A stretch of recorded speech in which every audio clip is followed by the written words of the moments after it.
Bismillahirrahmanirrahim. Assalamualaikum warahmatullahi wabarakatuh.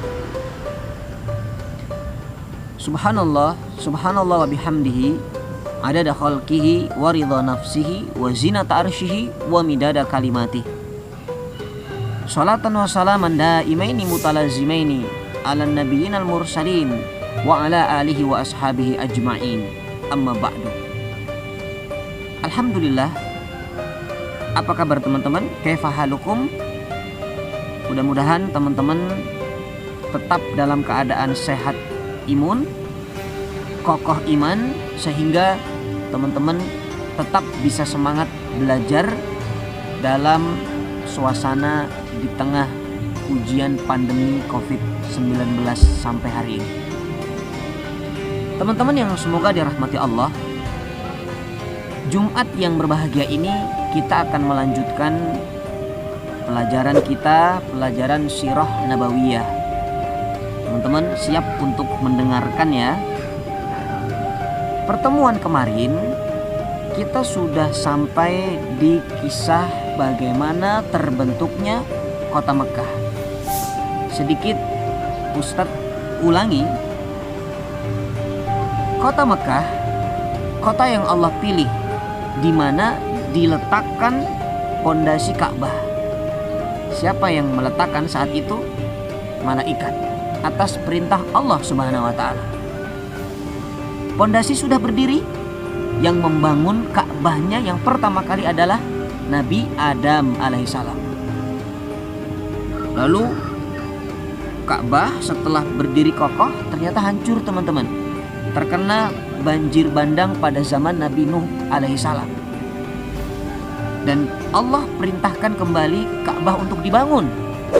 Siapa yang mendapat amanah untuk membangun Ka'bah selanjutnya? Ternyata adalah Nabi Ibrahim alaihissalam. Kemarin sudah kita sampaikan kisahnya, bahwa ketika Nabi Ibrahim memiliki putra yang bernama Ismail alaihissalam, saat kecil Ismail masih dalam keadaan menyusui, Allah perintahkan Nabi Ibrahim untuk membawa Nabi Ismail dan Siti Hajar alaihissalam menuju kota Mekah. Biwadin ghairi dzar'in inna baitikal muharram, tempat yang kering, tandus, tidak ada kehidupan. Lalu berangkatlah Nabi Ibrahim dengan membawa Nabi Ismail saat masih kecil sampai di Mekah, lalu ditinggalkan. Dan ternyata Nabi Ismail dalam keadaan apa? Haus, air tidak ada, susu juga habis saat itu. Maka kemarin sudah Ustadz sampaikan apa yang dilakukan Siti Hajar, berlari dari sofa ke marwah sampai akhirnya keluarlah air Zam-Zam. Dan sejak saat itulah di Mekah mulai terlihat yang namanya kehidupan. Kenapa? Karena salah satu sumber kehidupan adalah air teman-teman. Coba teman-teman, kalau nggak ada air, susah nggak kita hidup? Susah. Walaupun ada matahari, tapi tanpa ada air, bagaimana tumbuhan bisa melakukan fotosintesis? Membuat makanan? Bagaimana mungkin kita bisa hidup tanpa ada air? Itu pun yang terjadi di kota Mekah. Karena ini tanah yang kering, tanah yang tandus, Allah hidupkan dengan cara dikirimkan air. Dan air yang Allah kirimkan ini adalah air yang sangat luar biasa istimewa. Air Zam-Zam namanya. Kemarin sudah Ustadz sampaikan air Zam-Zam ini apa? Air Zam-Zam adalah air yang Masya Allah, ketika dia diminum bisa menyembuhkan bagi orang yang sakit. Tergantung niat yang meminumnya. Bagi yang lapar, dia bisa kenyang. Tergantung niat yang meminumnya. Karena Rasulullah mengatakan, Zam-Zam itu liman syuribalah, seperti niat orang yang meminumnya. Nah kemudian ternyata teman-teman, Nabi Ismail, Siti Hajar tinggal di Mekah dengan Allah karuniakan air Zam-Zam. Dan saat itu di Yaman, kemarin sudah disampaikan, ada suku yang sedang mencari air. Masih ingat siapa nama sukunya? Suku Jurhum. Betul, Masya Allah. Mudah-mudahan teman-teman gak lupa ya. Suku Jurhum ini datang untuk mencari air karena memang di tempatnya tinggal di Yaman, bendungan pecah, tidak ada air. Maka sampailah di mana? Di Mekah. dan dia mohon izin kepada Siti Hajar. Ya Fulanah, boleh nggak aku ini izin untuk tinggal di Mekah bersama kalian? Aku akan merawat dan membesarkan Ismail alaihissalam. Itulah janji daripada suku Jurhum. Maka Siti Hajar gak ada masalah karena air ini adalah milik Allah, ini dari Allah, ini bukan milik Hajar. Maka Siti Hajar tidak pelit kepada tamunya. Datanglah suku Jurhum, tinggallah di sana bersama Siti Hajar dan Nabiullah Ismail alaihi salam. Sehingga apa? Tumbuh besar Ismail alaihi salam dengan suku Jurhum, tinggal bersama suku Jurhum. Lalu singkat kisahnya, karena yang namanya suku Jurhum ini sudah hebat dalam ekonominya. Suku Jurhum ini Masya Allah selalu menyambut kedatangan jamaah hajinya, selalu menyiapkan makanannya. Ada satu suku yang merasa tidak suka saat itu, dia iri dengan kesuksesan suku Jurhum. Lalu apa yang dilakukan suku ini?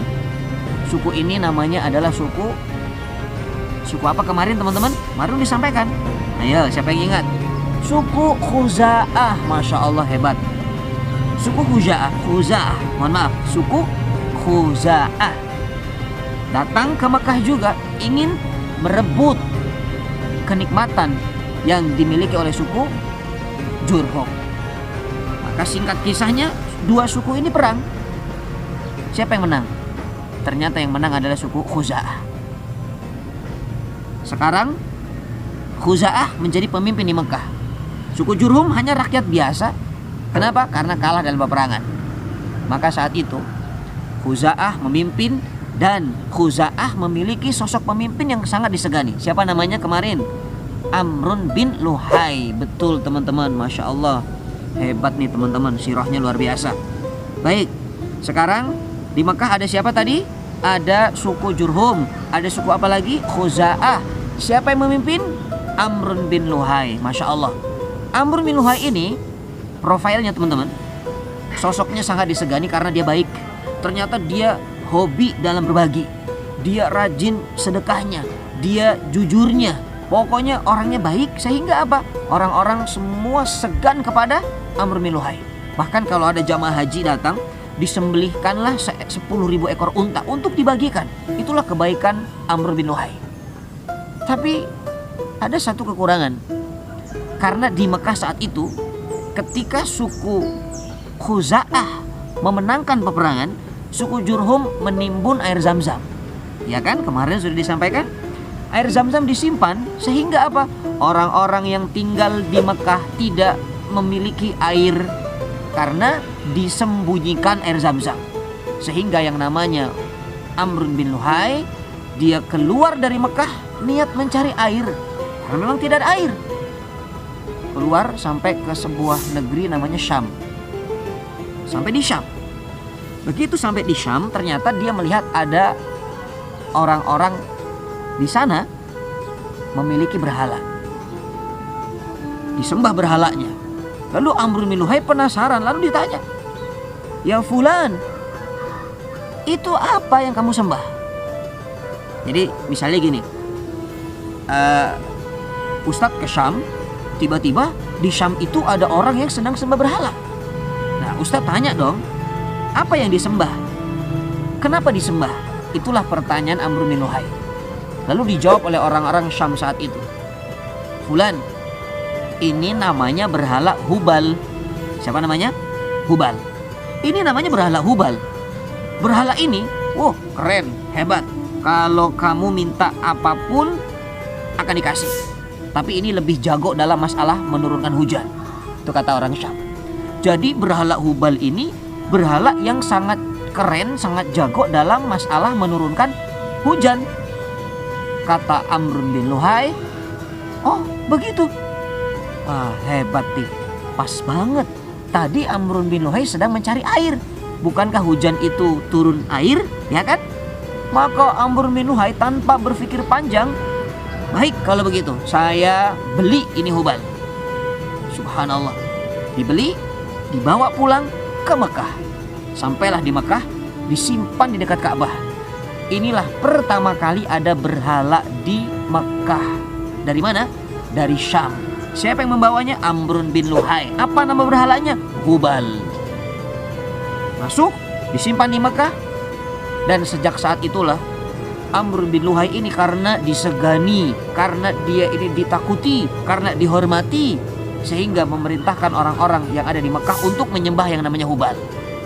Sampai hari demi hari, minggu demi minggu terus, sampai akhirnya terkumpul di sekitar Ka'bah itu teman-teman 360 berhala. Subhanallah. Na'udzubillah, tsumma na'udzubillah. Kota Mekah yang tadinya adalah kota yang tidak ada kesyirikan. Jadi sebelum diutusnya Rasul SAW, kota Mekah ini memang sudah ada. Tapi saat itu sebelum ada Amr bin Luhai membawa berhala, ini belum ada kesyirikan. Belum ada kesyirikan. Hanya dosa-dosa biasa seperti dosa bohong, dosa kezaliman, dosa kecurangan dalam jual beli, itu sudah ada. Tapi dosa syirik menyembah patung atau berhala tuh belum ada saat itu. Ternyata siapa yang membuat Mekah ini menjadi banyak berhala di sekitarnya? Ternyata adalah Amrun bin Luhai. Jadi orang yang dilihat baik secara hubungan sosialnya, secara muamalahnya, dia jujur, dia dermawan, dia suka menolong, rajin membantu, rajin menabung. Enggak ya, bukan rajin menabung. Pokoknya baiklah Amr bin Luhai. Tapi ternyata apa? Subhanallah, ternyata dia adalah orang yang pertama kali membawa berhala. Dan inilah kenapa Rasulullah mengatakan Ra'aitu Amr bin Luhai yajurru a'maqahu ilan nar. Aku melihat Amr bin Luhai menarik ususnya ke dalam neraka. Na'udzubillah. Kenapa? Rasulullah mengatakan awwalu buddila dinal Arab. Awwalu man buddila dinal Arab. Inilah orang yang pertama kali merubah agama bangsa Arab, yang sudah beragama tauhid, yang diwariskan dari Nabi Ibrahim dan Nabiullah Ismail alaihissalam, ternyata dirubah oleh siapa? Amrun bin Luhai. Na'udzubillah. Maka dari sinilah awal kemunculan yang namanya kesyirikan di kota Mekah. Tapi bukan hanya syirik dari sesembahan kepada berhala teman-teman. Ternyata ada kesyirikan yang lain, seperti orang-orang Mekah saat itu dia beranggapan sial kepada sesuatu keadaan, benda, ataupun bahkan bulan, bahkan hari. Ini yang terjadi saat itu. Kalau dalam bahasa syariatnya namanya tatoyur. Teman-teman pernah dengar nggak tatoyur? Itu adalah beranggapan sial. Contohnya, orang-orang Mekah dulu, mereka kalau ingin safar itu keluar rumahnya, jalan-jalan itu safar lah ya teman-teman. Misalnya mau pulang kampung, teman-teman mau jalan-jalan keluar kota, itu namanya safar. Nah, orang-orang Mekah saat itu dia beranggapan apa? Kalau seandainya saya mau keluar rumah, saya harus mendekati sekelompok burung. Jadi ada burung didekatinya, lalu burung itu diusir. Kalau burung itu terbangnya ke kanan, ini pertanda baik, maka mereka berangkat. Tapi kalau burungnya begitu diusir terbangnya ke arah kiri, ini tanda tidak baik, dia membatalkan keberangkatannya. Ini contoh tatoyur atau beranggapan sial. Ya, mungkin hari ini kita bukan seperti itu, tapi mungkin ada yang lain. Contohnya misalnya teman-teman, ada istilah yang sering kita dengar, kalau foto jangan bertiga ya nak. Kata nenek kalau foto jangan bertiga. Kenapa? Yang satu wafat. Ternyata besoknya yang wafat siapa? Neneknya, padahal nggak ikut foto. Nah, ini juga bagian daripada beranggapan sial. Tidak boleh, itu bagian dari sifat jahiliyah teman-teman. Jadi semua ini terjadi karena sebab Amrun bin Luhai yang menyebarkan kesyirikan di kota Mekah saat itu. Bahkan ada satu kejadian yang sangat menyedihkan sekali. Ini sebagai penutup dari sirah kita hari ini. Ada yang namanya berhala, namanya Isab dan Nailah. Isab dan Nailah ini adalah dua orang yang melakukan maksiat di dalam Ka'bah saat itu. Na'udzubillah. Pokoknya maksiat di dalam Ka'bah, Isab dan Nailah. Dia ini laki-laki dan perempuan. Karena dia tidak disetujui oleh orang tuanya, maka dia janjian di Ka'bah, janjian di Mekah, lalu berbuat maksiat di Ka'bah. Na'udzubillah. Kemudian apa? Allah murka kepada Isab dan Nailah, lalu dirubah ya, menjadi batu oleh Allah Subhanahu wa taala. Jadi kisah ada orang yang berubah jadi batu, yang benar jelas itu adalah kisahnya Ishab dan Nailah, bukan maling kundang. Yang maling kundang ada juga kisahnya kan, tapi itu adalah dongeng, wallahu a'lam ya, kebenarannya. Tapi ketika dikatakan Ishab dan Nailah, ini adalah satu hal yang nyata dan ini terjadi saat itu, maka dipisahkanlah atau disimpanlah batu Ishab dan Nailah ini di mana? Satu di Sofa, satu di Marwah.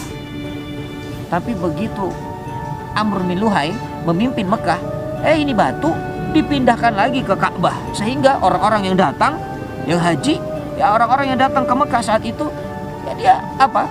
Dia melihat yang namanya ada batu Ishab dan Nailah, seorang pelaku maksiat di dalam Ka'bah sudah disimpan yang namanya di Sofa dan di Marwah, ternyata disatukan kembali, bahkan disimpan kembali dekat Ka'bah. Oleh siapa? Oleh Amr bin Luhai. Na'udzubillah tsumma na'udzubillah. Inilah kisah dari sosok seseorang yang merubah agama tauhid menjadi agama berhala. Siapa? Amr bin Luhai. Mudah-mudahan teman-teman bisa mengambil pelajaran. Jangan bangga kepada Amr bin Luhai. Jangan idolakan Amr bin Luhai, karena ini adalah tokoh yang sudah dijamin nerakanya oleh Allah Subhanahu wa ta'ala. Maka apa yang terjadi setelah keadaan Mekah semakin banyak kesyirikan di sana? Allah utus Rasul sallallahu alaihi wasallam. Ya. Tapi sebelum Rasulullah dilahirkan ternyata ada satu peristiwa yang luar biasa. Peristiwa apa? Peristiwa serangan Abrahah ke Ka'bah. Kita kenal dengan apa? Pasukan gajah. Bagaimana kisah daripada serangan Abrahah ke Ka'bah? Apakah berhasil Abrahah meruntuhkan Ka'bah? Insya Allah Jumat yang akan datang kita akan melihat bagaimana kisah yang sangat luar biasa yang Allah gambarkan di dalam Al-Quran. Kisah serangan Raja Abrahah menyerang Ka'bah. Mudah-mudahan singkat ini ada manfaatnya. Jazakumullah khair ala husni istimaikum. Teman-teman, terima kasih atas perhatian teman-teman. Semoga Allah jadikan kita anak-anak yang soleh dan solehah, dan Allah jadikan kita anak-anak yang selalu bersyukur walaupun dalam keadaan pandemi saat ini. Syukran lakum. Assalamualaikum warahmatullahi wabarakatuh.